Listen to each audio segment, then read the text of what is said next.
Sra. Deputada Mariana Eweck, agradeço a questão que colocou, mas gostaria de começar por assinalar que quer o PSD, o PS ou o CDS não querem fazer este debate das medidas alternativas para o corte na despesa do Estado. Gostam de fazer estes cortes, é a sua opção ideológica, cortar nos mesmos de sempre, e não querem ver as alternativas que permitiriam resolver problemas gravíssimos que o país enfrenta, mas não sempre à custa dos mesmos.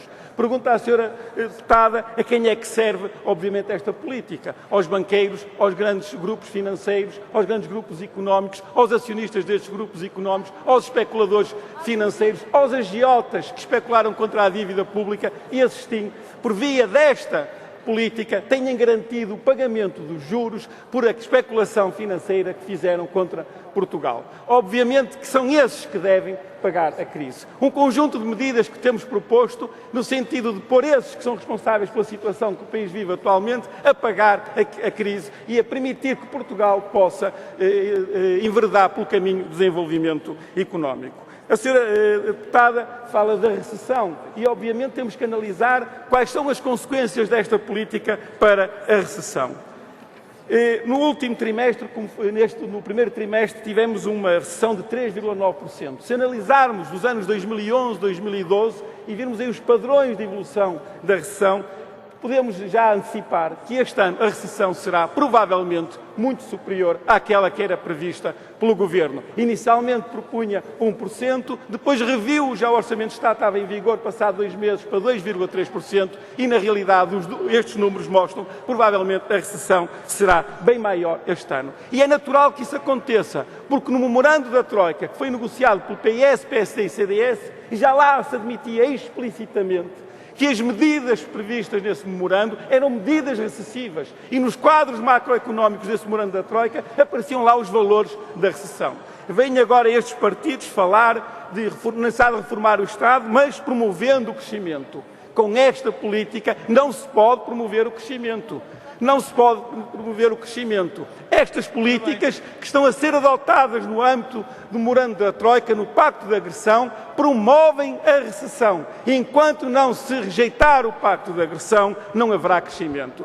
O PS tem aqui uma posição um pouco ambígua, porque por um lado defende medidas para promover o crescimento, mas por outro lado vai reiterando sempre o seu acordo a esta política no âmbito do memorando da Troika. Diz sempre que é necessário honrar os compromissos assumidos. E compromissos são esses que os partidos da Troika assumiram. Foi pagar os juros da dívida até ao último cêntimo custo que custar, mesmo que isso provoque recessão, desemprego, falência em massa de pequenas e microempresas, mesmo que isso seja feito à custa de redução de salários e de pensões dos trabalhadores. E é por isso que nós dizemos que é preciso, como ponto de partida para uma nova política que promova o crescimento económico, rejeitar o Pacto de Agressão. É necessário rejeitar o Pacto de Agressão, porque, caso contrário, a economia nacional vai se afundar ainda mais. Relativamente às propostas alternativas que sempre nos colocam, então qual é a alternativa? Traçando sempre um cenário de que a alternativa proposta pelo PCP resultaria no caos. A nossa alternativa é clara: rejeitado o Pacto de Agressão, temos que renegociar a dívida pública. Temos alocados este ano para o serviço da dívida pública 7.200 milhões de euros.